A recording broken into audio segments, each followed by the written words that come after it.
नमस्ते future scientists. Biomolecules की दुनिया में डुबकी लगाने के लिए तैयार हो जाइए। ये छोटे छोटे मॉलिक्यूल्स धरती पर हर जीव की बुनियाद हैं।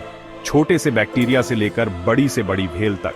जैसे एक घर ईंट, सीमेंट और लकड़ी से बनता है, वैसे ही सभी जीव इन जरूरी मॉलिक्यूल्स से बने होते हैं। इन्हें समझना जिंदगी के राज खोलने जैसा है। अपने शरीर को एक कॉम्प्लेक्स मशीन की तरह इमेजिन करो। बायोमोलेक्यूल्स गियर्स, वायर्स और सर्किट हैं जो सब कुछ स्मूथली चलाते हैं। ये एनर्जी देते हैं, टिश्यूज बनाते और रिपेयर करते हैं, चीजें ट्रांसपोर्ट करते हैं और जेनेटिक जानकारी भी कैरी करते हैं। बायोमोलेक्यूल्स के बिना जैसी जिंदगी हम जानते हैं वैसी नहीं होगी। इस सफर में हम 4 मुख्य तरह के बायोमोलेक्यूल्स एक्सप्लोर करेंगे: कार्बोहाइड्रेट्स, प्रोटीन्स, लिपिड्स और न्यूक्लिक एसिड्स। हम उनके स्ट्रक्चर्स, फंक्शंस और इंपॉर्टेंस के बारे में जानेंगे। हम असली जिंदगी के उदाहरण और मजेदार फैक्ट्स भी देखेंगे ताकि ये कॉन्सेप्ट्स आपके दिमाग में चिपक जाए। तो तैयार हो जाइए बायोमोलेक्यूल्स की अद्भुत दुनिया से हैरान होने के लिए। शुरुआत करते हैं कार्बोहाइड्रेट्स से, जो ज्यादातर जीवों के लिए प्राइमरी एनर्जी सोर्स हैं। इन्हें फ्यूल समझो जो आपके सेल्स को पावर देता है और एक्टिव रखता है।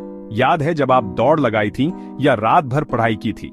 उस एनर्जी के लिए आप कार्बोहाइड्रेट्स को धन्यवाद कह सकते हैं। कार्बोहाइड्रेट्स 3 एलिमेंट्स से बने होते हैं: कार्बन, हाइड्रोजन और ऑक्सीजन। आमतौर पर 1 से 2 से 1 के अनुपात में। ये अलग अलग साइज में आते हैं। छोटे मोनोसैकेराइड्स जैसे ग्लूकोज और फ्रक्टोज से लेकर बड़े पॉलीसैकेराइड्स जैसे स्टार्च और सेल्यूलोज तक। मोनोसैकेराइड्स कार्बोहाइड्रेट्स का सबसे सिंपल रूप है। ये मीठे होते हैं और पानी में आसानी से घुल जाते हैं। आम उदाहरणों में ग्लूकोज, जो हमारे शरीर का मुख्य ऊर्जा स्रोत है, और फ्रक्टोज, जो फलों में पाया जाता है, शामिल है। डिसैकेराइड्स तब बनते हैं जब 2 मोनोसैकेराइड्स जुड़ते हैं। सुक्रोज या टेबल शुगर ग्लूकोज और फ्रक्टोज से बना एक डिसैकेराइड है। लैक्टोज, दूध में पाई जाने वाली चीनी, एक और उदाहरण है। पॉलीसैकेराइड्स कॉम्प्लेक्स कार्बोहाइड्रेट्स होते हैं जो कई शुगर यूनिट्स से मिलकर बने होते हैं। स्टार्च, जो आलू और चावल में पाया जाता है, एक पॉलीसैकेराइड है जिसका उपयोग पौधे ऊर्जा स्टोर करने के लिए करते हैं। सेल्यूलोज, जो प्लांट सेल वॉल्स में पाया जाता है, एक और पॉलीसैकेराइड है जो पौधों को उनका स्ट्रक्चर देता है। तो अगली बार जब आप एक सेब खाएं या चावल की प्लेट का आनंद लें, तो याद रखें कि आप अपने शरीर को कार्बोहाइड्रेट्स, सेल के एनर्जी पावर हाउस से भर रहे हैं। प्रोटीन सेल के वर्सेटाइल वर्क हॉर्सेस की तरह होते हैं। वो सब करते हैं, टिश्यूज को बनाने और रिपेयर करने से लेकर मॉलिक्यूल्स को ट्रांसपोर्ट करने और इन्फेक्शन से लड़ने तक। प्रोटीन जिंदगी के लगभग हर पहलू में शामिल होते हैं।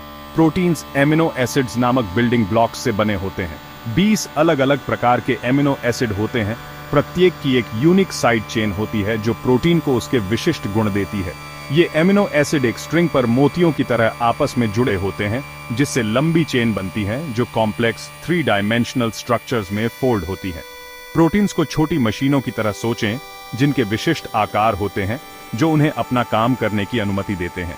उदाहरण के लिए एंजाइम प्रोटीन होते हैं जो कैटलिस्ट के रूप में कार्य करते हैं, शरीर में केमिकल रिएक्शंस को तेज करते हैं। स्ट्रक्चरल प्रोटीन जैसे कोलेजन और केराटिन टिश्यूज को सपोर्ट और मजबूती प्रदान करते हैं। ट्रांसपोर्ट प्रोटीन जैसे हीमोग्लोबिन पूरे शरीर में ऑक्सीजन ले जाते हैं। हार्मोन्स जैसे इंसुलिन केमिकल मैसेंजर्स के रूप में कार्य करते हैं, शरीर के विभिन्न कार्यों को रेगुलेट करते हैं। प्रोटीन विकास के लिए जरूरी हैं और वे हमारे स्वास्थ्य को बनाए रखने में महत्वपूर्ण भूमिका निभाते हैं। इसलिए अपने शरीर के वर्कफोर्स को मजबूत और कुशल बनाए रखने के लिए अपने आहार में दाल, बीन्स, नट्स और डेयरी प्रोडक्ट्स जैसे प्रोटीन युक्त खाद्य पदार्थों को शामिल करना सुनिश्चित करें। लिपिड्स, जिन्हें फैट्स भी कहा जाता है, बायोमोलेक्यूल्स का एक अलग ग्रुप है जो एक कॉमन विशेषता शेयर करते हैं। उन्हें पानी पसंद नहीं है। आप जानते हैं कि कैसे तेल और पानी मिक्स नहीं होते? ऐसा इसलिए है क्योंकि लिपिड हाइड्रोफोबिक होते हैं, जिसका अर्थ है कि वे पानी को रिपेल करते हैं। लिपिड जीवित जीवों में कई महत्वपूर्ण भूमिका निभाते हैं। वे एनर्जी स्टोरेज मॉलिक्यूल्स के रूप में कार्य करते हैं जो शरीर के लिए लॉन्ग टर्म एनर्जी रिजर्व प्रदान करते हैं। वे सेल्स के चारों ओर एक प्रोटेक्टिव लेयर भी बनाते हैं जिसे सेल मेम्ब्रेन कहा जाता है, जो रेगुलेट करता है कि सेल में क्या प्रवेश करता है और क्या बाहर निकलता है। लिपिड इंसुलेटर्स के रूप में भी कार्य करते हैं, शरीर के तापमान को रेगुलेट करने में मदद करते हैं। विभिन्न प्रकार के लिपिड होते हैं, प्रत्येक की अपनी यूनिक स्ट्रक्चर और फंक्शन होता है। फैट्स लिपिड का सबसे कॉमन प्रकार है जो पौधों और जानवरों दोनों में पाया जाता है। वे ऊर्जा स्टोर करते हैं, शरीर को इंसुलेट करते हैं और अंगों की रक्षा करते हैं। फॉस्फोलिपिड्स सेल मेम्ब्रेन का स्ट्रक्चरल बेस बनाते हैं। उनके पास एक हाइड्रोफिलिक हेड और एक हाइड्रोफोबिक टेल होता है, जिससे वे सेल के अंदर और बाहर पानी के बीच एक स्टेबल बैरियर बना सकते हैं। स्टेरॉयड में कोलेस्ट्रॉल शामिल है, जो सेल मेम्ब्रेन की अखंडता के लिए आवश्यक है, और टेस्टोस्टेरोन और एस्ट्रोजन जैसे हार्मोन जो शरीर के विभिन्न कार्यों को रेगुलेट करते हैं।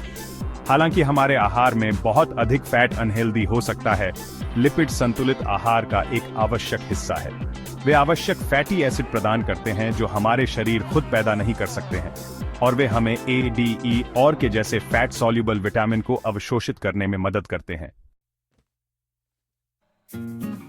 सेक्शन 5, न्यूक्लिक एसिड्स, जिंदगी का ब्लूप्रिंट। न्यूक्लिक एसिड्स सेल के इंफॉर्मेशन कैरियर्स हैं। वे जेनेटिक जानकारी को स्टोर और ट्रांसमिट करते हैं, जो हमारे लक्षणों और विशेषताओं को निर्धारित करती है। डीएनए या डीऑक्सीराइबोन्यूक्लिक एसिड जीवन का जेनेटिक ब्लूप्रिंट है।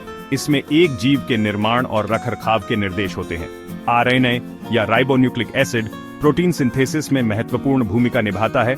डीएनए से राइबोसोम तक जेनेटिक जानकारी ले जाता है, जहां प्रोटीन बनते हैं। डीएनए और आरएनए दोनों न्यूक्लियोटाइड्स नामक बिल्डिंग ब्लॉक्स से बने होते हैं। प्रत्येक न्यूक्लियोटाइड में एक शुगर मॉलिक्यूल, एक फॉस्फेट ग्रुप और एक नाइट्रोजनस बेस होता है। इन बेसिस का सीक्वेंस जेनेटिक कोड निर्धारित करता है। डीएनए एक डबल स्ट्रैंडेड हेलिक्स है जो एक मुड़ी हुई सीढ़ी जैसा दिखता है। 2 स्ट्रैंड्स नाइट्रोजनस बेसिस के बीच हाइड्रोजन बॉन्ड द्वारा एक साथ रखे जाते हैं। एडेनिन या ए हमेशा थाइमिन या टी के साथ जुड़ता है, और गुआनिन या जी हमेशा साइटोसिन या सी के साथ जुड़ता है। यह कॉम्प्लीमेंट्री बेस पेयरिंग सुनिश्चित करता है कि जेनेटिक जानकारी को सटीक रूप से कॉपी किया जाए और एक पीढ़ी से अगली पीढ़ी तक पहुंचाया जाए। दूसरी ओर आरएनए आमतौर पर सिंगल स्ट्रैंडेड होता है। यह अपने शुगर मॉलिक्यूल और अपने नाइट्रोजनस बेसिस में से एक में भी डीएनए से अलग है। आरएनए थाइमिन या टी के बजाय यूरेसिल या यू का उपयोग करता है। आनुवंशिकता, विकास और जीन एडिटिंग और जेनेटिक टेस्टिंग जैसी नई तकनीकों के विकास को समझने के लिए न्यूक्लिक एसिड को समझना महत्वपूर्ण है। उनके पास जीवन के रहस्यों को उजागर करने की कुंजी है। सेक्शन 6, बायोमोलेक्यूल्स इन एक्शन, असली जिंदगी के उदाहरण। आइए असली जिंदगी के कुछ उदाहरणों के साथ इन बायोमोलेक्यूल्स को एक्शन में देखें। कार्बोहाइड्रेट्स, जब आप एक केला खाते हैं तो केले में कार्बोहाइड्रेट ग्लूकोज में टूट जाते हैं, जो आपके शरीर को ऊर्जा प्रदान करता है। प्रोटीन एंटीबॉडीज, जो आपके इम्यून सिस्टम द्वारा उत्पन्न प्रोटीन है, हानिकारक पैथोजेंस को पहचानकर और बेअसर करके इन्फेक्शन से लड़ने में मदद करते हैं। लिपिड पत्तियों पर मोमी कोटिंग पानी के नुकसान को रोकने में मदद करती है, जबकि भेल में ब्लबर ठंडे पानी में इंसुलेशन प्रदान करता है। न्यूक्लिक एसिड्स डीएनए टेस्टिंग का उपयोग फॉरेंसिक साइंस में व्यक्तियों की पहचान करने और अपराधों को सुलझाने के लिए किया जाता है, जबकि जीन थेरेपी जेनेटिक डिसऑर्डर के इलाज में आशाजनक है। सेक्शन 7, मजेदार तथ्य। क्या आप जानते हैं, यहाँ बायोमोलेक्यूल्स के बारे में कुछ मजेदार तथ्य दिए गए हैं। मानव शरीर में इतना डीएनए होता है कि वह पृथ्वी से सूर्य तक और वापस 600 गुना से ज्यादा तक फैल सकता है। एक मानव कोशिका में लगभग 10 अरब प्रोटीन मॉलिक्यूल होते हैं। दुनिया में सबसे मजबूत प्राकृतिक पदार्थ मकड़ी का रेशम है, जो प्रोटीन से बना है। शहद कार्बोहाइड्रेट का एक प्राकृतिक स्रोत है, जिसका उपयोग सदियों से स्वीटनर के रूप में और इसके औषधीय गुणों के लिए किया जाता रहा है। सेक्शन 8, परीक्षा फोकस, मुख्य बातें। अब आइए आपकी परीक्षाओं के लिए कुछ मुख्य बातों पर ध्यान केंद्रित करें। बायोमोलेक्यूल्स के 4 प्रमुख वर्गों को समझें। कार्बोहाइड्रेट, प्रोटीन, लिपिड और न्यूक्लिक एसिड। उनके मोनोमर्स या बिल्डिंग ब्लॉक्स को जानें। कार्बोहाइड्रेट के लिए मोनोसैकेराइड्स, प्रोटीन के लिए एमिनो एसिड, लिपिड के लिए फैटी एसिड और ग्लिसरॉल, और न्यूक्लिक एसिड के लिए न्यूक्लियोटाइड्स। उनके स्ट्रक्चर्स और फंक्शंस का वर्णन करने में सक्षम हो। प्रत्येक वर्ग के बायोमोलिक्यूल के उदाहरण और जीवित जीवों में उनके महत्व को जानें। डीएनए और आरएनए के बीच अंतर करने में सक्षम हो। याद रखें, अभ्यास ही सफलता की कुंजी है। अपनी समझ को मजबूत करने के लिए अपने नोट्स की समीक्षा करना, डायग्राम का अभ्यास करना और नमूना प्रश्नों के उत्तर देना सुनिश्चित करें। सेक्शन 9, निष्कर्ष, सूक्ष्म ब्रह्मांड की खोज करते रहे। बधाई हो, आपने बायोमोलेक्यूल्स की दुनिया में इस रोमांचक यात्रा को पूरा कर लिया है। आपने जीवित जीवों में उनके स्ट्रक्चर्स, फंक्शंस और महत्व के बारे में सीखा है। याद रखें, यह आपकी खोज की शुरुआत है। जितना अधिक आप बायोमोलेक्यूल्स के बारे में जानेंगे, उतना ही आप जीवन की जटिलता और सुंदरता की सराहना करेंगे।